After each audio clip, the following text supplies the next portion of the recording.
अब बात कर लेते हैं सियासत में चलने वाले खेल के हवाले से। सुहेल आफरीदी जिन्होंने वजीर आला खैबर पख्तूनख्वा मुंतखब हो गए हैं और उन्होंने अपने पहले खिताब में इंतहाई जारहाना अंदाज इख्तियार किया और बानी PTI की रिहाई के लिए भरपूर तहरीक चलाने के अज़्म का उन्होंने इजहार किया। ताहम अपोजिशन ने वजीर आला के इंतखाबी अमल पर शदीद एहतजाज किया और असम्बली सेशन का बॉयकॉट भी किया। नून लीग और JUI ने नए वजीर आला के इंतखाबी अमल को गैर आइनी करार दिया और उनका इस पर मौक़िफ़ यह है कि अभी अली अमीन गंडापुर का इस्तीफ़ा मंजूर नहीं हुआ और एक वजीर आला के होते हुए दूसरे वजीर आला का इंतखाब जो है वो नहीं हो सकता। इस अमल को गैर कानूनी करार दे रहे हैं हुकूमती हल्के और उनका ये भी कहना था कि हम इसका हिस्सा नहीं बनना चाहते, इसीलिए उन्होंने बॉयकॉट भी कर दिया। असेंबली इजलास का अपोजिशन ने वजीर आला के इंतखाब के खिलाफ अदालत जाने का भी ऐलान किया है। तनाज़ा उस वक्त शुरू हुआ था जब गवर्नर खैबर पख्तूनख्वा फैसल करीम कुंडी ने अली अमीन गंडापुर के दस्तखत पर एतराज़ लगाया और ये कहकर इस्तीफ़ा वापस कर दिया कि दस्तखत ठीक नहीं है, जबकि अली अमीन गंडापुर की जानिब से कहा गया कि दोनों दस्तखत जो हैं, दोनों इस्तीफ़ों पर जो दस्तखत हैं वो मेरे हैं और मुस्तनद दस्तखत हैं।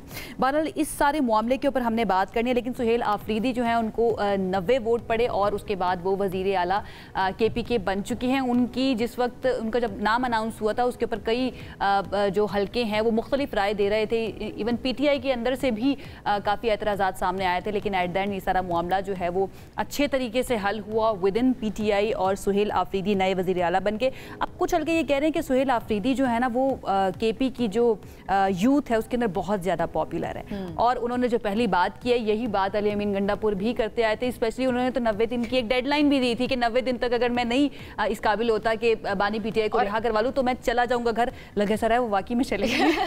इंटरेस्टिंग बात पता है क्या है, बहुत सारे लोग प्रेडिक्ट कर रहे थे कि PTI में दरार आने वाली है, अलग से कोई ग्रुप बनने वाला है, बगावत हो सकती है। अली अमीन गंडापुर को चूंकि हटाया गया है तो उनकी तरफ से और उनका जो पूरा ग्रुप है वो बगावत कर सकता है, लेकिन वो सारे जो दावे और जो तज्जिए पेश किए जा रहे थे वो सारे गलत साबित हुए। अली अमीन की जानिब से कोई रेजिस्टेंस भी नहीं दिखाई गई, उन्होंने कोई ऐसा बयान भी नहीं दिया जिसकी वजह से हीट जो है वो बढ़ जाए। उन्होंने एक्सेप्ट किया इस चीज़ को और अच्छा, वो सुहेल आफरीदी के साथ बैठे। हाँ, मैं यही कहने लगी कि सुहेल आफरीदी को वो बैक कर रहे हैं, उनके साथ हैं, वो उनको सपोर्ट कर रहे हैं। तो ये बड़ी अच्छी रिवायत जो है वो हमें देखने में मिली है कि एक CM जो है अगर उनको हटाया जाता है, किसी भी कुर्सी से किसी को हटाया जाता है तो ग्रेसफुली वो साइड पर होकर दूसरे को मौका दे। तब्दीलियां कोई पहली मरतबा हम नहीं देख रहे हैं। जब PTI का दौरे हुकूमत भी था उस वक्त भी हमने काबीना के अंदर बहुत मरतबा तब्दीलियां देखी, कलमदान कितनी मरतबा तब्दील हुए और उसके बाद जब अली अमीन गंडापुर को हटाने की बातें हो रही थी तब भी बहुत ज़्यादा एप्रीहेंशंस का इजहार किया जा रहा था, बहुत ज़्यादा खदशात का इजहार किया जा रहा था जिसका जिक्र अनम कर रही थी, लेकिन ऐसा नहीं हुआ और सुहेल आफरीदी नए वज़ीर आला बन चुके हैं। लेट्स सी अब ये मामला चला गया है, अदालत जाने की बात हो रही है कि ये गैर कानूनी अमल हुआ है, गैर कानूनी तरीके से इनको इलेक्ट किया गया है असम्बली के अंदर। अब हुकूमत की जानिब से क्या राय जो है वो कायम की जाती है ये हम जानने की कोशिश करेंगे। PTI इसके सिलसिले में क्या सोच रही है या फिर ऑपोजिशन जो है खैबर पख्तूनख्वा के लिए वो क्या सोच रही है। हालांकि वो खुद अपनी स्टेटमेंट्स आके कैमरे पे दे रहे हैं, असम्बली के फ्लोर पे आके कह रहे हैं कि जी हाँ मैंने दस्तखत किए हैं, मैं इस्तीफा दे चुका हूँ। फैसल करीम कुंडी साहब कह रहे हैं नहीं जी नहीं, ये लग नहीं रहा साहब। इसी पर बात करने के लिए कोऑर्डिनेटर बराए वज़ीर आज़म हमें नून लीग के रहनुमा इख्तियार वली खान साहब ने ज्वाइन किया है। इख्तियार साहब बहुत बहुत शुक्रिया ज्वाइन करने के लिए। सबसे पहले तो ये जिस तरह से वज़ीर आला मुंतखब हुए हैं सुहेल आफरीदी साहब, मैं चाहूँगी उस पर आप कमेंट करें और फिर जो कुंडी साहब ने जिस तरह से एतराज़ लगाकर इस्तीफ़ा वापस, उन्होंने कहा कि वो खुद आकर यहाँ पर बताएं कि दस्तखत उन्हीं के हैं, ये सारी सूरत हाल को आप किस तरह से देख रहे हैं?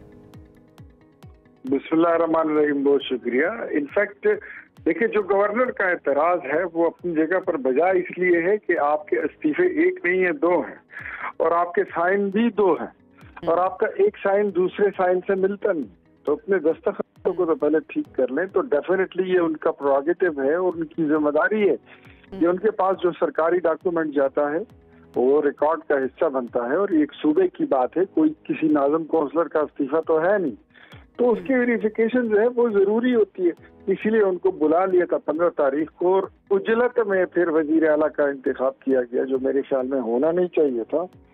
कानूनी तकाजे अगर पूरे हो जाए तो ठीक है, यही काम होता है। अगर आप कानूनी तकाजों से करें तो ये कानूनी कहलाता है और तकाजे पूरे नहीं करेंगे तो ये फिर गैर आईनी और गैर कानूनी कहलाता है।